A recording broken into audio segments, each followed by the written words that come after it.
These are dangerous times. Godzilla's out there and he's hurting people, and we don't know why. We need Kong. The world needs him. To stop what's coming.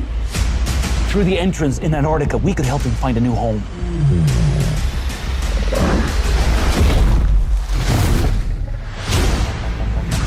The myths are real. There was a war. And they're the last ones standing.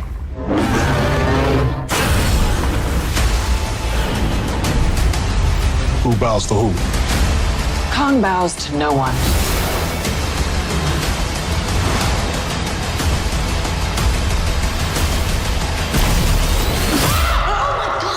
It's so massive.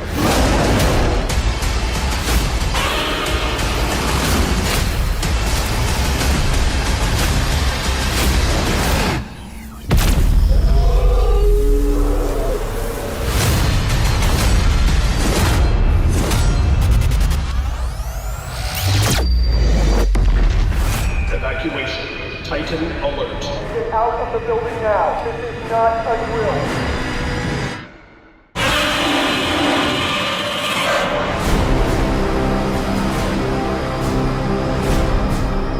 I think one of the most exciting things about doing a Godzilla movie is being able to take a different approach to Godzilla in the same way that the original films did. The legendary approach has always been sort of that Godzilla is a good guy. You know, he's misunderstood, but he's a good guy. And we're kind of flipping the world around and saying now a world where Godzilla has seemingly turned his back on humanity and is acting recklessly. The massive Titan, once thought to be a hero to humanity, made landfall in Pensacola, Florida. This film starts after 3 years since the last encounter with the Titans. And Godzilla is on the rampage again. Why, we don't know. There's a reoccurring motif in this movie of Godzilla sort of being equatable to Jaws. So even at the beginning of the film, you know, we wanted to treat it more like Jaws approaching the shores.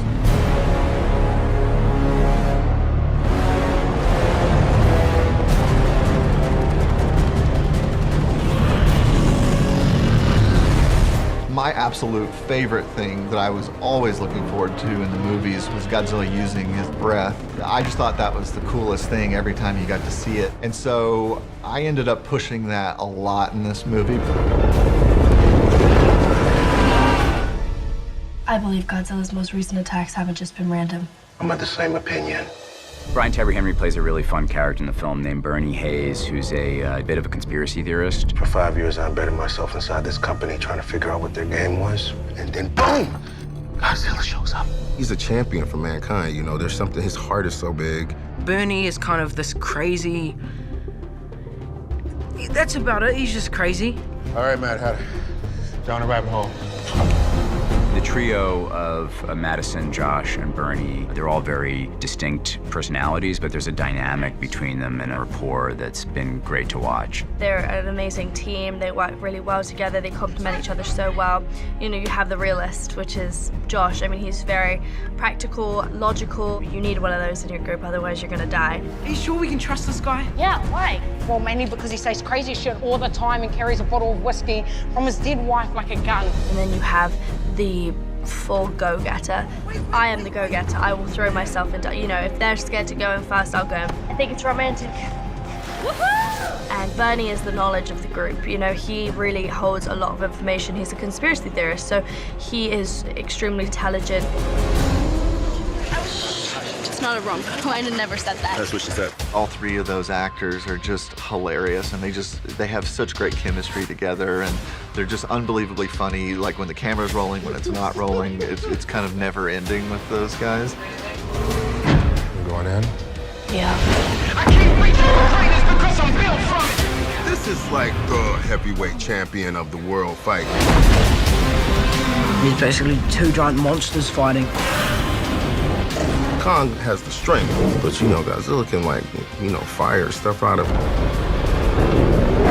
This is the most epic battle of all time.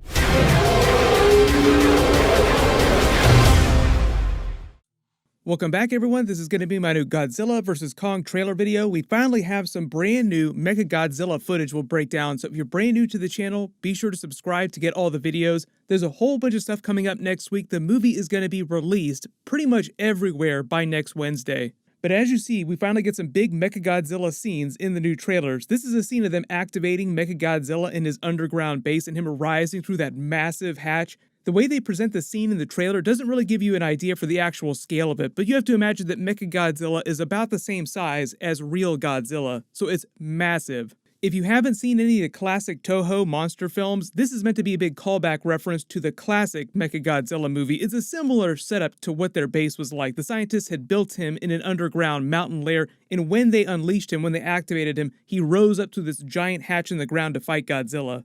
You also get a really good look at his new design, too, in the new MonsterVerse movies. He's got these dorsal spikes that seem similar to Godzilla's. They also probably light up like Godzilla's when he's using his abilities, and the red light in his eye sockets lighting up when they activate him, like he's some kind of giant transformer.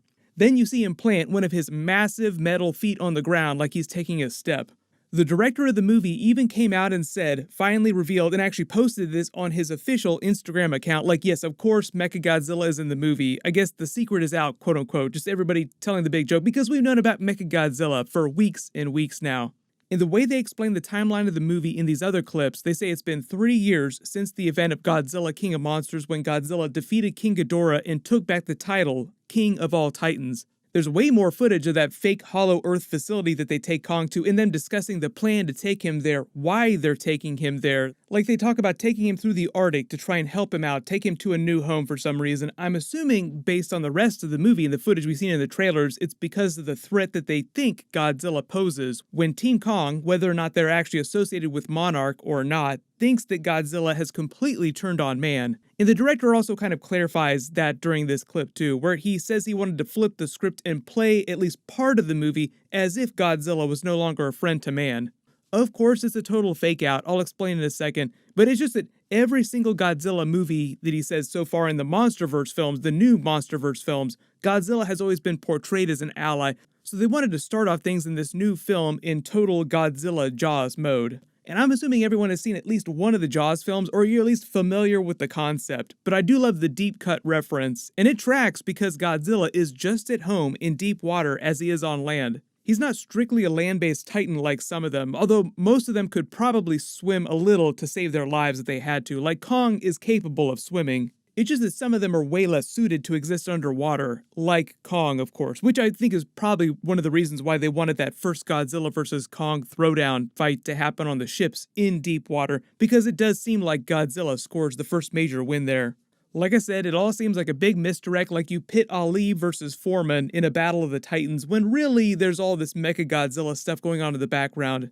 There is a brand new scene of this apex scientist watching Godzilla attacking the city in the distance because, as you see in the other footage when the director's hyping up his atomic breath ability, he keeps blasting straight into the ground as if he's trying to destroy something underneath the ground. And there's all that other footage at the beginning of that clip of the Apex base itself, like you see the Apex logo here, with all the warning alarms going off saying that there's a Titan attack coming. So clearly Godzilla is just looking for the secret underground volcano lair of Mechagodzilla, trying to destroy it. Although it's not clear how Godzilla finds out about Mechagodzilla. It probably has something to do with the Apex scientists testing out Mechagodzilla's systems, and that's what alerts Godzilla. But then they explain more of how Brian Tyree Henry's character is connected to Apex, confirming my theory from a while ago. He says his character Bernie Hayes started out as a conspiracy theorist who just infiltrated Apex to learn what they were doing and discovered the truth about them experimenting with Titan DNA and Mechagodzilla, and all these really shady plans that they have to get rid of the real Titans.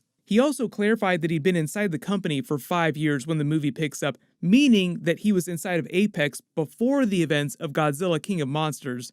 It sounds like Apex's plans have been in motion for many, many years prior to the events of even the first new Godzilla MonsterVerse movie. Monarch had been investigating Titans long before the events of Kong Skull Island 2, and that movie took place in the 1970s, so I think they'll also get more into the ancient history of the Titans during the movie, and it sounds like they'll also explain how Apex got its start too. But if you haven't seen, they've actually been posting a lot of early reviews for the movie. Generally, it's what you want to hear, pretty favorable. Everyone does seem like they're hyping it up, but most of the criticisms are actually against the human storyline, saying it kind of bogs the film down a little, which is common, I think, for Godzilla, big Titan movies. Like, everyone wants to see less of the human storylines and more of Godzilla and the other Titans. But I think the idea with the last two Godzilla movies is that because it's gotten cheaper to do the visual effects for the Titans, they've been able to slowly pull back on the amount of human storyline and make more and more of the story just about the Titans. So hopefully that trend continues in potential future Godzilla movies or MonsterVerse movies. But just big reminder that the movie is coming out on HBO Max next week and in theaters on the same day. But it is out early in a couple countries today, so be careful for spoilers on Twitter, Facebook, social media in general. But if you spotted any big Easter eggs during this new footage that I didn't talk about during the video, just write it below in the comments. And like I said, all my videos for the movie will start posting next week. I've got some new Justice League Snyder Cut videos that I'll post, and my full Marvel Falcon and Winter Soldier Episode 2 video will post Friday just like normal. While you wait for everything, click here for my full Justice League Snyder Cut ending and end credit scenes video, and click here for my brand new Falcon and Winter Soldier Episode 2 trailer video. Thank you so much for watching, everyone stay safe, and I'll see you guys tonight.